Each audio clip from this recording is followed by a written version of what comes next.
Hello and welcome.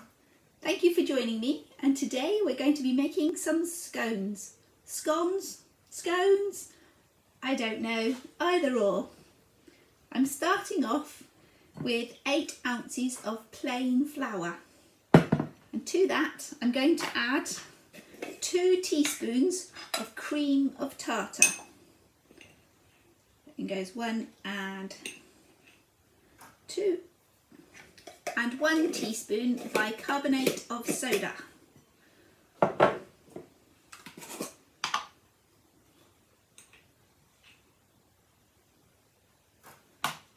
going to make our scones light and fluffy and lovely. 1 teaspoon bicarb.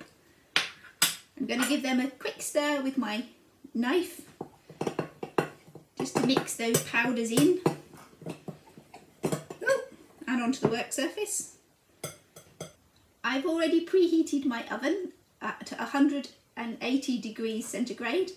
That's 355 Fahrenheit.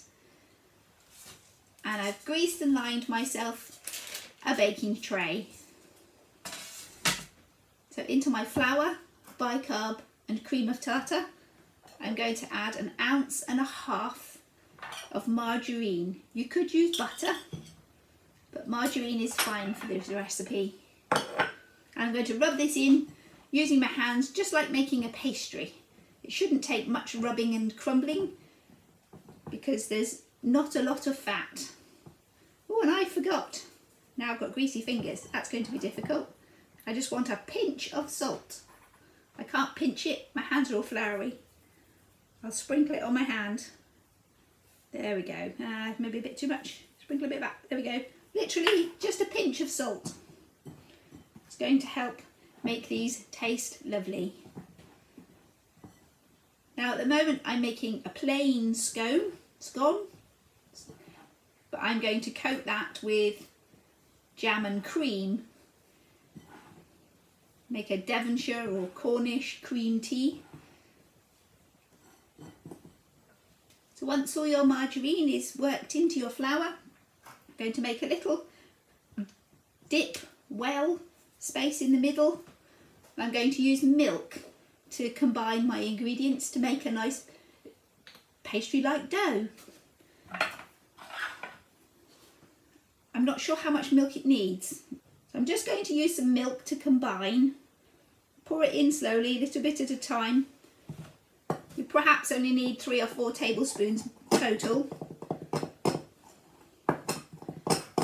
So pour some milk in, mix it about with your knife. I've got a table knife here to mix it with. Chop through the lumps that start forming to expose the wet surface to pick up the rest of that flour. Bit more milk for me. And that'll probably do it, I expect.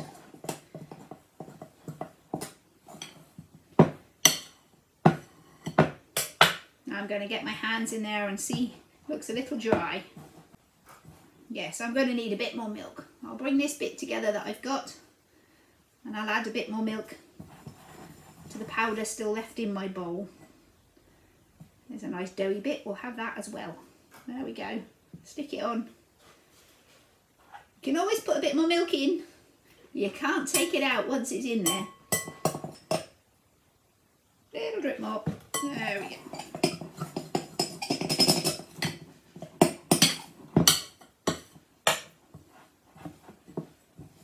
Just the same as before, bring it all together with your fingers. That last little bit. If you break the lump apart, that'll expose the slightly sticky edge and you can pick up the remaining bits of flour with it.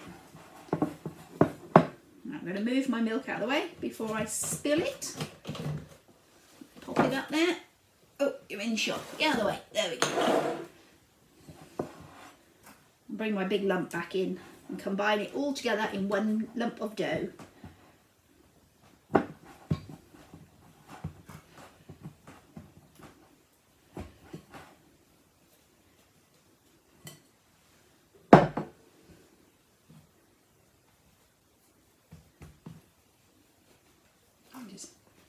I'm kind of patting it around like a steering wheel, making make a circle of dough. I'm just going to press it out. You can use a rolling pin if you want, but we're going to make quite a thick dough, so I don't really feel the rolling pin is necessary. A little bit of flour might be.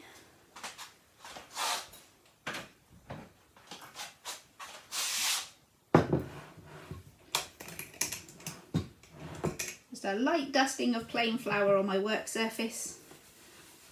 Make sure my dough doesn't stick, and just pat it down with the palm of my hand. We're looking to get our dough quite thick, about 2 centimetres, 3/4 of an inch. And for these today I'm using a fluted pastry cutter, but you could use a plain one if you prefer. And just push it into our dough. And there we have the first of our scones. How wide is it across? 3 inches I'm using, but any size you like is absolutely fine.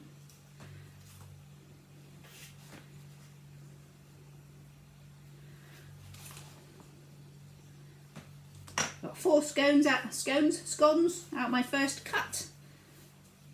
I'll bring my dough back together again and repeat until we've used it all up. Squish it all together, flatten it out, and cut out some circles.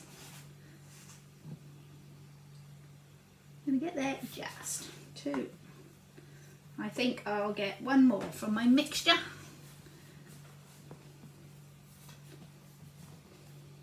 Like most pastry type mixes, you don't want to be overworking it.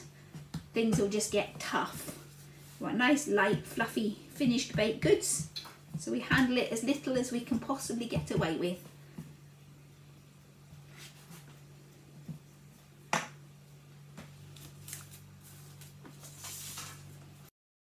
So I'm going to leave these just sitting in the warmth of the kitchen for at least 10, maybe 15 minutes before I put them in the oven, and they will actually start to rise and puff up a bit just in that short space of time. So I'm going to put these to the side and make a second batch of scones, and my second batch is going to have cheese in it.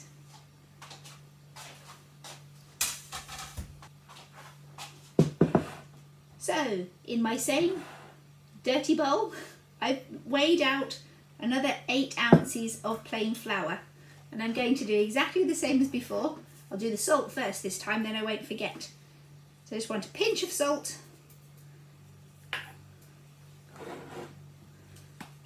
1 teaspoon of bicarbonate of soda,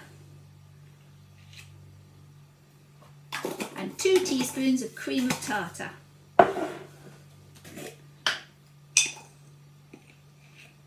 One, 2.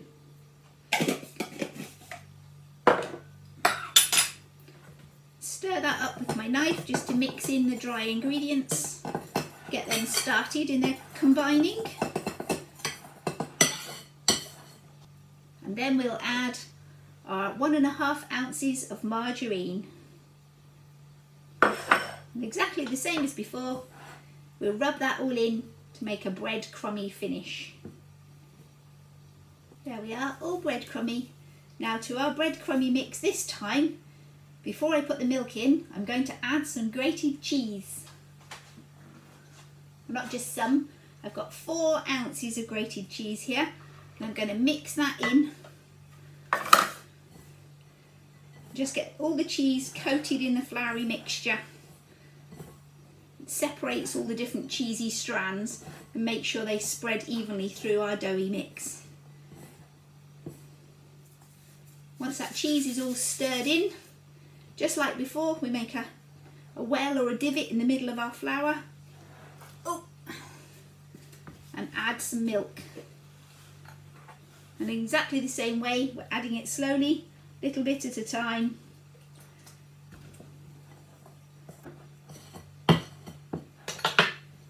Then in with your hands to combine it all together to one nice lump of dough. Move the milk before I knock it over, and its lid.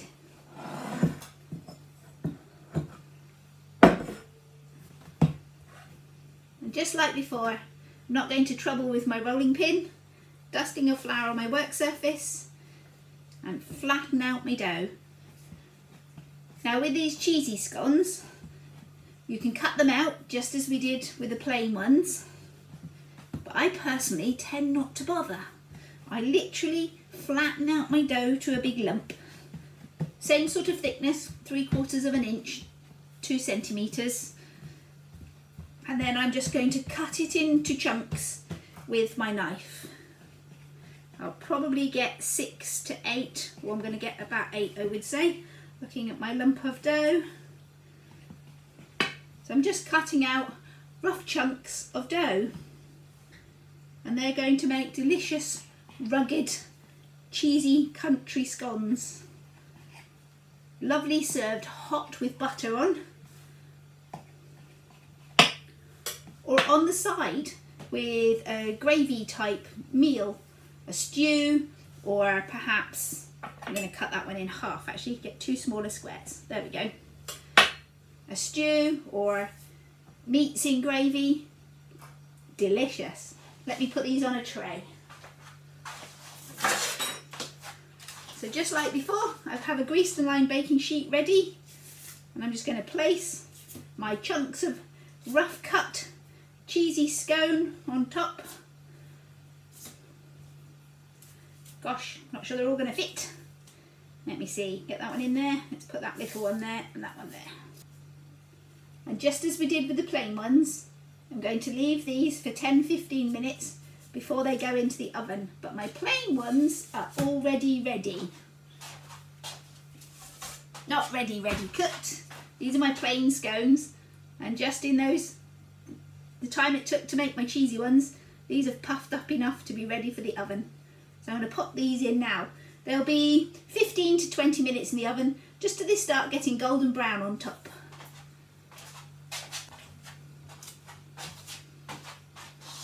The time it takes them to cook will be the time this needs to rise and get ready for the oven itself.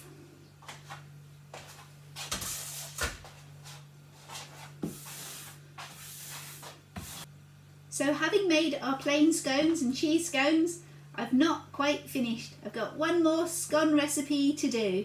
I'm going to make some fruit scones.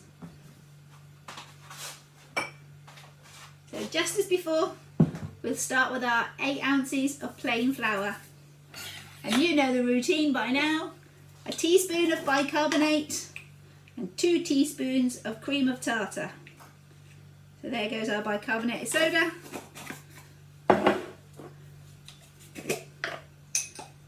And 2 spoons cream of tartar. 2 teaspoons. Not any random spoon, 2 teaspoons. This time I'm not going to add a pinch of salt. I'm actually going to add a tablespoon of caster sugar, which I didn't prepare in advance. That was poor of me. 1 tablespoon of caster sugar, because these are going to be a sweet fruit scone.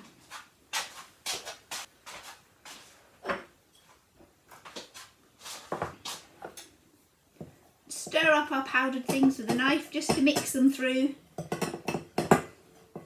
And exactly the same as our previous 2 recipes, 1.5 ounces of margarine.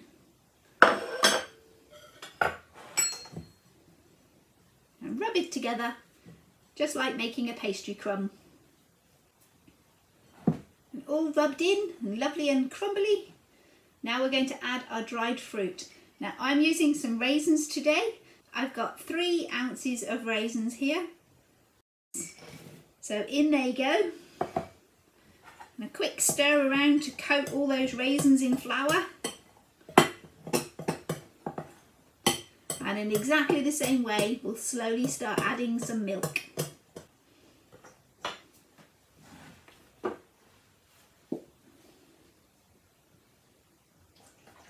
Ooh, glub glub. Quite a bit to start with that time.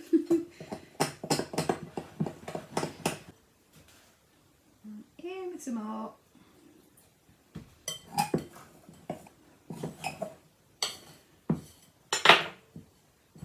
And just as before, in with the hands to combine it all together. Now should be it for the milk, and put it out the way, because I'm bound to knock it off the worktop and splatter it all over the place if I don't. There we go. My fruity one's a little bit stickier than my other doughs were, so I need a little extra flour on my worktop. Stick that raisin back in. A little dusting of flour, and just as before, press it down with the palm of our hands, move it around, squish it out to that 3/4 of an inch, 2 centimetres thick. And I'm going to use my pastry cutter on these again to cut out some pretty little scones. Where should I put it? There.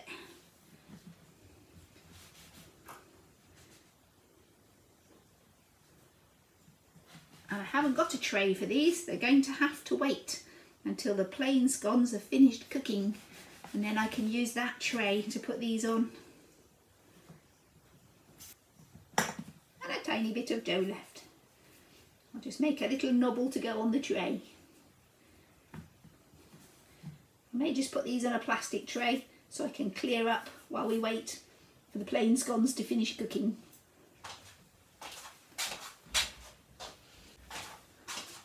There we go. Plastic kitchen tray. I'll dust it heavily with flour so my scones don't stick.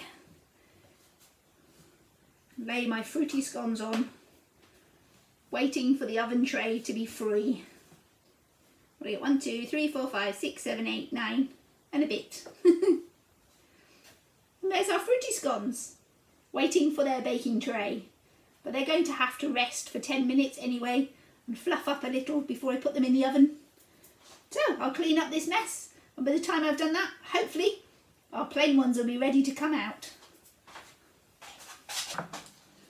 Just while I'm waiting for my first batch of plain scones to come out of the oven, I decided I'm going to give my cheesy scones a little egg wash on the top. I've got a beaten up egg and a little splash of milk in my bowl, and I'm just going to brush it on the top to give it a nice shiny glazy finish. If you have some grated Parmesan cheese available, a sprinkle of that on top will make them even more delicious. But I don't have any at the moment, so I can't put it on there. A little egg wash will just have to do. If you don't have any eggs and want to put a shiny coating on top of your scones, you could just brush them with milk, and that'll give you a shiny little top crust. The milk would also work to stick down that suggested Parmesan cheese. There, and a little treat for the cat. She can have what's left. Ah, hot. There we go. I don't know exactly how long that was. I wasn't watching the clock. They should take 15 to 20 minutes till golden brown. But we're now first set of scones out. Just plain scones. Lovely golden brown top, even without a brushing of milk or egg. I'll place those onto a cooling rack to cool down. Lovely, puffy, soft and light. I've just put my cheesy scones into the oven. I'm going to put my fruit scones on this hot tray and pop them in the lower shelf. Because if you remember, I didn't have a tray left to put them on. But these have been waiting a few minutes now as well. So they're nice and light and fluffy and ready for the oven. I need room for my one little blobby bit. Slide them around a little. They don't tend to spread out sideways. Just fluff up a little. There we go. Made a space. Put that extra bit in there. So these can go in as well. What time are we on the clock? 10 to. Let's see what time they come out. Here we go. 20 minutes it took for our cheesy scones to cook on the top shelf of the oven, with that lovely golden brown topping from the egg glaze we put on. Let's move these over. Swap my racks around. My fruit scones, although they went in at the same time, they're not quite ready. They're on the bottom shelf, hiding underneath these. Ooh. Hot. Gorgeous, hot, fluffy cheese scones. Delicious. Oh, that can go in the wash. That'll go here.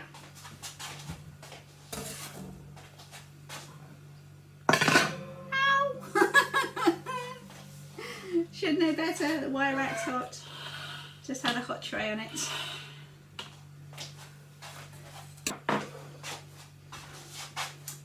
As I said, the cheese scones are delicious, steaming hot with butter. So I'm going to have one now. I'll have a little square one. Steaming hot buttered cheese scones. Can't think of anything better right now. And I couldn't wait. My plain scones have cooled. Oh, they didn't cost me butter. So I've also prepared myself scones and cream, generally served with a strawberry jam, but I'm using my own homemade elderberry jam because it's delicious and I love it. Now I'm a jam first and cream on top, and that always causes discussions in the comments. So which are you, cream and jam or jam and cream? I'm going to have a second cheesy scone because this is my supper. Scones for tea and for pudding.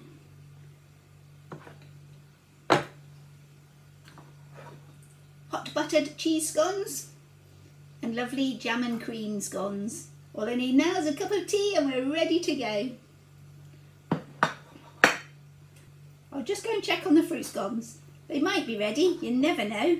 I think they might need 5 minutes more yet though, before I sit down to my supper. And my fruity scones, last batch. Hot. I should know they're hot, just took them out of the oven. Again, delicious served cold and sliced open with butter, or like my plain scones, you can serve them with jam and cream. Or anything you want to serve them with. They're your scones, you can serve them the way you enjoy eating them. And that's me for today. 3 batches of scones in a relatively short space of time. So we'll see you next time. Bye for now and have fun. As always, you can find the recipe in the description below.